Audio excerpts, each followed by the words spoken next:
During the past few weeks, coronavirus disruption have gave educators time to rethink the sector. Technology has stepped into the breach and will continue to play a key role in educating future generations. In a world where knowledge is a must click away, the role of educator must change too, obviously. Not since the World War II have so many countries around the world, being school and educational institutions, go into a lockdown all around the same time and for the same reason.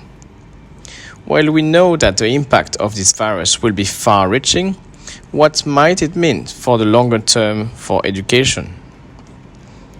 For a while now, educators around the world have been talking about the need to rethink how we educate future generations. This might just be the description that the sector needed to get us all to rethink how we educate and question what we need to teach and what we are preparing our students for. Naveed, tell me, how do you see the present, really? I didn't want to say the future of education, because this is really what's happening today and what you guys are operating in your university. So how do you see education as it's going to be after COVID? Right? Do we need to still meet sometimes in a classroom, or can operations be done completely online? Can students just learn remotely? Where do you see these things are right now? Okay, let me start by an analogy to something else. Probably you are too young to remember when there was no internet, no VHS, no DVD, no streaming. Okay, good. So we grew up in the time when there was none of these, right? So if you want to watch a movie, you have to actually go to a theater. And when the first time these VHS tapes, the big one, came up, people thought the VCR, they said the movie, it will disappear, the theaters will disappear. And then after that, the CDs came and DVDs came and Blu-ray came, and now we have streaming. But still people go to the cinema halls to watch the movies. Because it's watching a movie is not just watching something, it's an experience. It goes together with the whole environment, with the camaraderie, with his friends, with the drinks, with the whole thing. And then you enjoy something far more than just watching a movie on your television sitting in your room, right? Education is similar to this in many ways, because the education is not just learning facts, not just watching a video and watching. You can watch a documentary, you can learn that, you can know something, but knowing is not the same as being educated in something and qualified to do something, right? So for that, the universities still need a structure, and the students need a structure, and the students need a whole experience that comes with that. And what is the experience of learning? There are several components to typical learning experience. The first one is, of course, you gain basic skills, basic knowledge about something. You know something about medicine, about engineering, about management, which comes from listening to the lectures, reading the books, going through the internet resources. Then you sort of reflect on it. It's a reflection. You think about it. And that is a process that is, for most people, difficult to do by themselves. They need an enabling environment to think. They need to be asked questions. What did they think about that? They need to have a critical, review of what they have learned. Otherwise, it will soon disappear from their mind. It won't register there. If you look at the learning pyramid, the famous learning pyramid, lecture or listening to something is at the lowest part of learning. It's only 5% of that you will remember the next day, right? It won't have everlasting or longer lasting impact on you. But however, discussions, thinking, evaluating, reflecting will then make you remember more of that. Questioning what you have done. And it's difficult to do those questioning alone by yourself, right? There's only so much you can do. So that interaction that somebody challenges you or you challenge somebody is very important to the second level of the education. The next one is experiencing, that you actually experiment something. Why experiments are so important?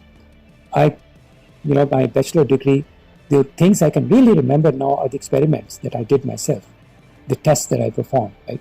I hardly remember what else, but I just distinctly remember certain experiments when I, maybe I blow up something, or I break something, or whatever. So that is very important, that we experience something. So listening, grabbing information, cramming it up, reflecting on it, being questioned or questioning it, experiencing it, and then teaching other people. The best way to learn is to teach, as you know. So, which means group discussions, tutoring sessions, these kind of things. So it's the whole education has those components that have to come together. And then evaluation, somebody has to evaluate that have you actually learned to a certain level or not, which is exams. Whichever way it may be, it could be a project, it could be an exam, it could be a writing, whatever it is. So evaluating that you have actually achieved some target. So the good education must have all these components. And online education alone is, as it is sometimes seen, is just not enough. So that's the challenge. How do we use the online environment to cater to all of that?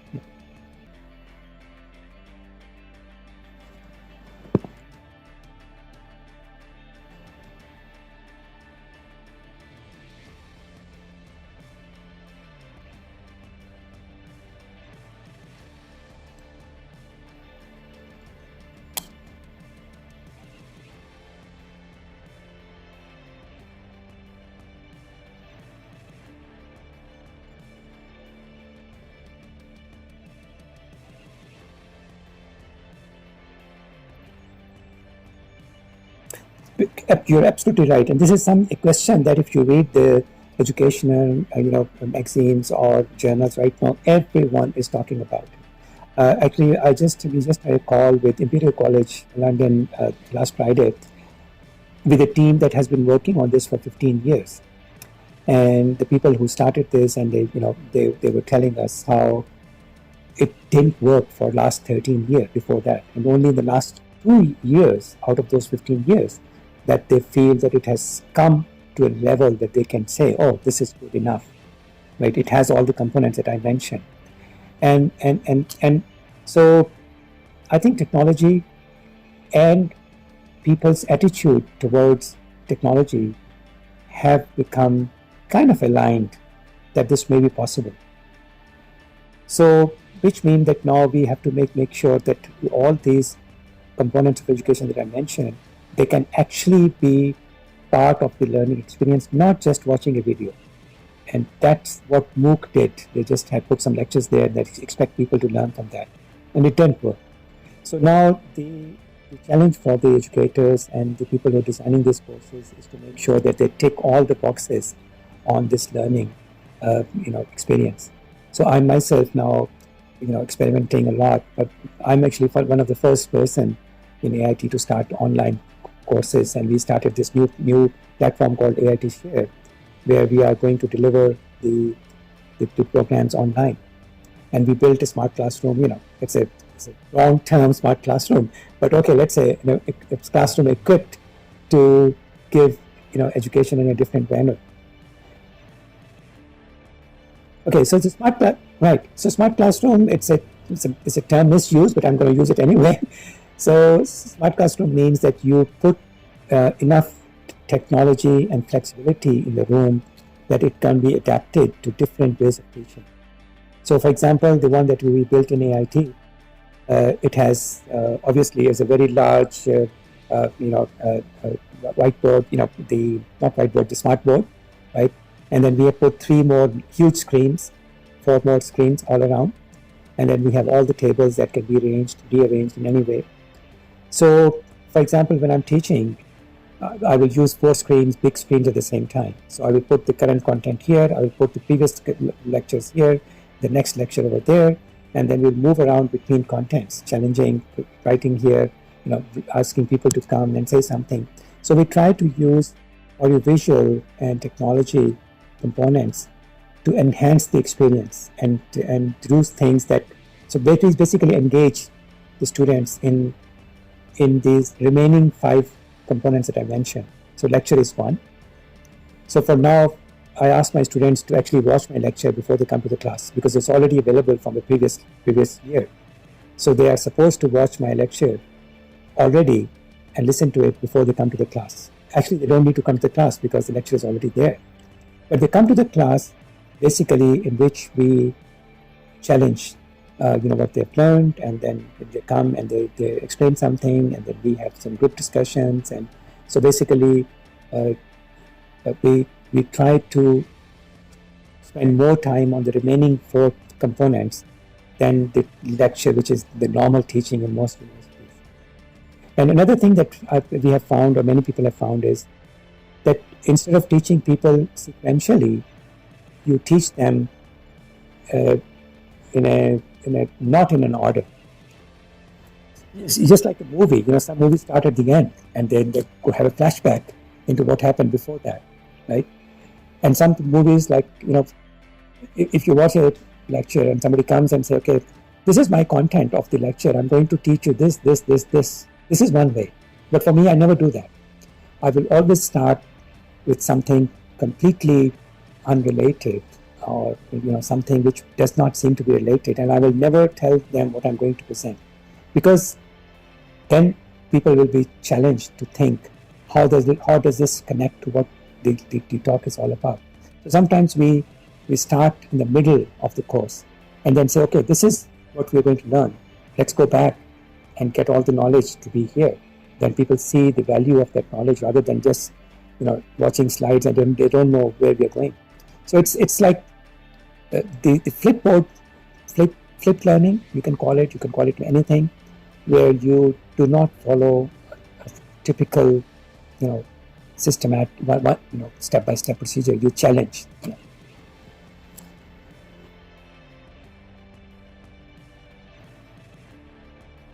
Yeah, of course, all the time. Every time we do something, we always check, and I find that they are much happier than the traditional one. Because, of course, if I did not have my lectures recorded, then it would be not good, because they still need to listen to my presentation and see my presentation, but that has to be there. But that cannot be the only way.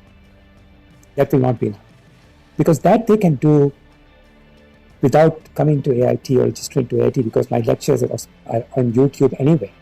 MIT's lectures are there, so anyone can go and see them. So I'm not telling something completely new, it's all there. It's the rest of the experience which actually educates them.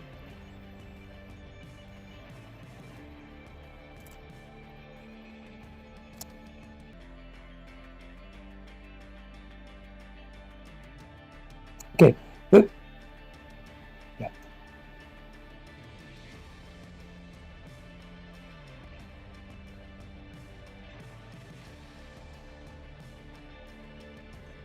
Okay, right. This is something that keeps everybody, all of us, awake at night. How's it going to be? So there are 3 parts to that, to that question.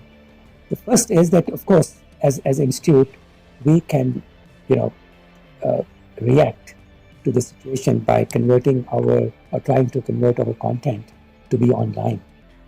But that is only part of the problem, and then it will take a long time before we can really get it to the right level. Right now, most of the faculty or teachers are simply not thinking about it. They have never thought about anything more than going to the class and giving a lecture, right? So for them, just to realize that is going to be a long process. Just giving the lecture in class and changing to Zoom is not going to call it online learning. That's not going to, that's not really, it's not going to help, right? So the entire, teaching methodology will have to be adapted, and making sure that all components can be brought into this experience, which will take time. It won't happen very soon. But the bigger question is, will the people be having the confidence to do the learning this way, right? Will they still like to come to the universities? They might say, okay, maybe I wait for a year and I don't register this year, I will do it next year, right? So it's quite possible that some people will just simply take, especially a master's program, they will say, okay, I'm not going to take the, I can wait for next year. The parents might say, financially they're not in a position to support their children anymore for the education. Traveling, of course, might be a problem. People don't want the children to travel and then get stuck in a situation where they can come back. So there are many aspects of the situation which are still evolving, and people will not have confidence on that for a while. So having the content is one, but convincing the people that we can deliver it in the same quality is going to be a next challenge. So for us, we have to first of all create the content, and then we have to convince people, students and parents and donors, people who give scholarships, that we can actually give the same quality of education to the people, right? And that is going to take a lot of time from people to sort of have that confidence. So I think education sector is going to be in a huge, especially higher education, especially the sector that relied on foreign students, is going to be in a big difficulty in coming years. Right? And AIT is one of them. Our 75% of our students come from abroad. So what we are thinking now is to create, by design, a mixed mode delivery system. That means we will be having classes for the people who can join, and at the same time, we will be doing the online for the people who cannot join. So we will have to manage both these at the same time. Yeah, it's going to be hybrid and blended at the same time, right? So blended in the sense that people will have to come, at some point to the university. In fact, I will share with you one program that we launched 2 years ago. It's called Professional Master's Program in Design of Tall Buildings. That is my subject. And it is for the people who cannot leave their job and get a master's degree. So a lot of people around the world are taking that program. So they all keep their job, and they also get a master's degree from AIT by using this blended approach. They only come to AIT once a semester for 2 weeks, in which they meet us, they have that interaction, they have the experience of the AIT, and they have the final exam. And they also come to Thailand for, for your holidays and touring. So that has worked very well in the past. But now with this situation, it's difficult for even us to even continue with that growth, right? So we are, sure. Yeah. Go ahead.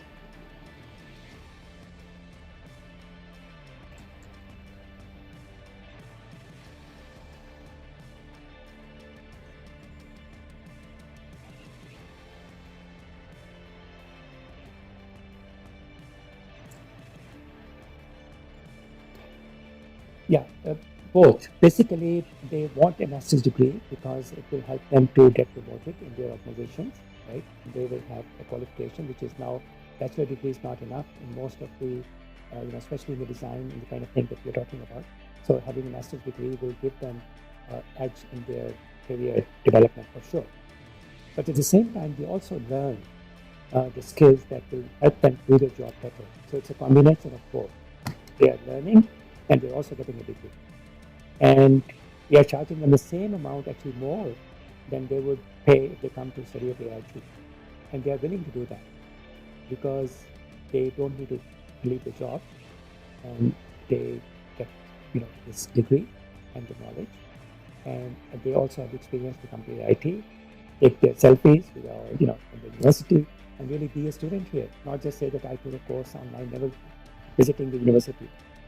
So that model is pretty good, and it's something that we are very happy about. So we are thinking the same way.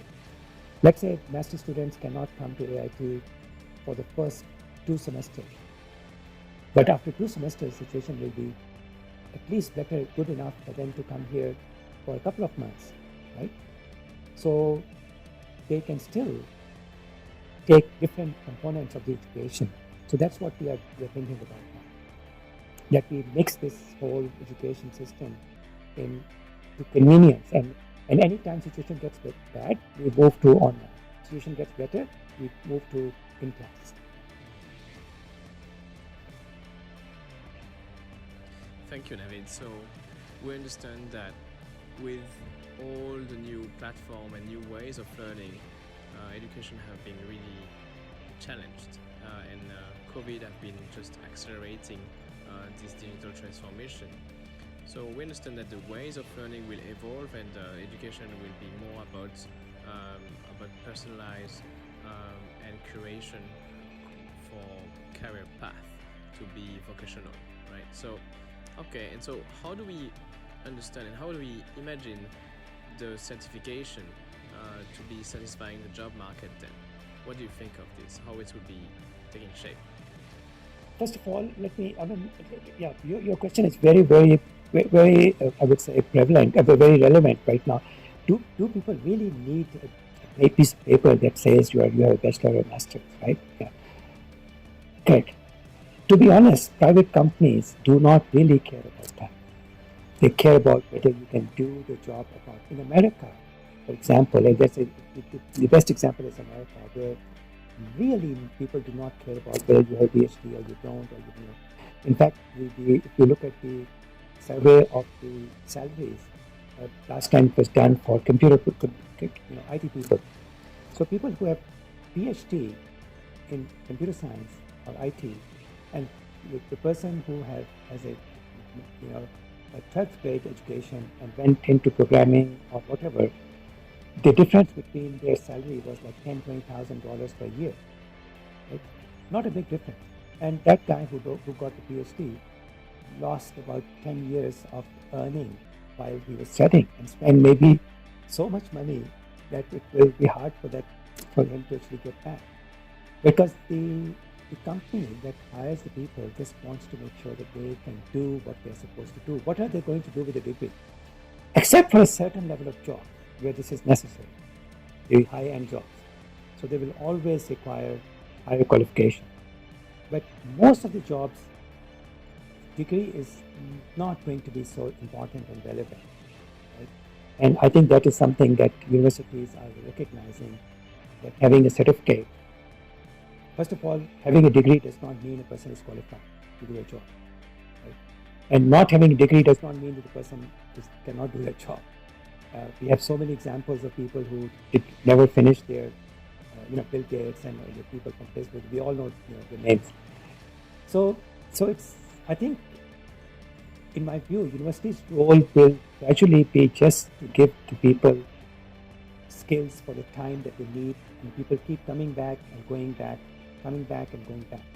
So they come to university for a certain time, get some skills, go back. When that skill becomes irrelevant or technology changes, they come back, they get the skills changed, and then go back to work again. So that lifelong kind of a learning model, continuous learning model is what the university should be thinking about. And giving the, yeah. Yeah.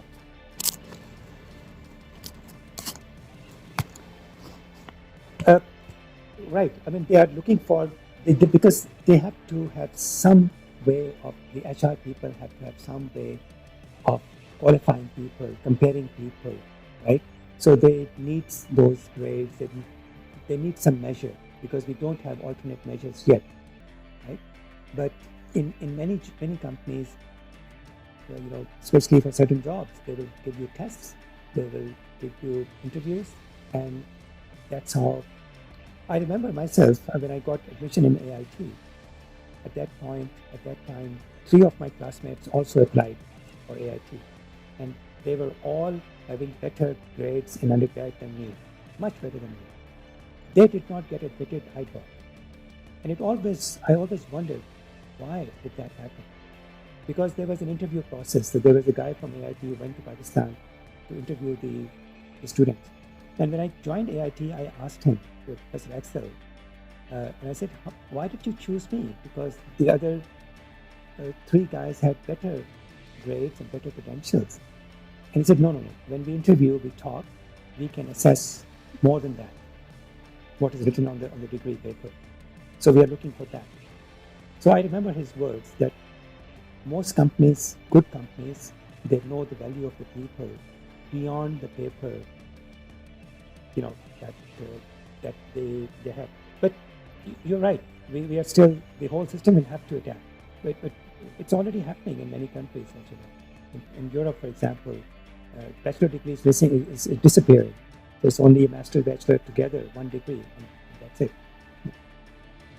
So, listening to you, it seems there is a pretty bright future for the 4.0 education and this industry, isn't it? Yeah. So I think all I can say is that first of all, this crisis is not the end of the world. It's going to end, and we are going to go back to a normal, but new normal, of course. It's not going to be the same. Things will be different, and the sooner we recognize what is going to be different and we prepare for it, more easy for us to be able to adapt it, rather than sort of be surprised by what's coming up. So I think we all have to think how it affects our life in the future and be prepared for that. Great. So we all have a better understanding of where we're going in terms of education. For the people who are at school right now, they maybe feel more confident to continue being at school and come back to school after the lockdown is gone. I think it's really exciting. I think what we understood from this conversation is that education is evolving, is adapting, and that's really what we're all about with adaptivity. For every industry, we look at how these industries are going to evolve by trying to find the best people we can have who are expert in these industries and summarize to you where the world is going in this new adaptive economy. Thank you, and stay tuned for the next episode of Adaptivity.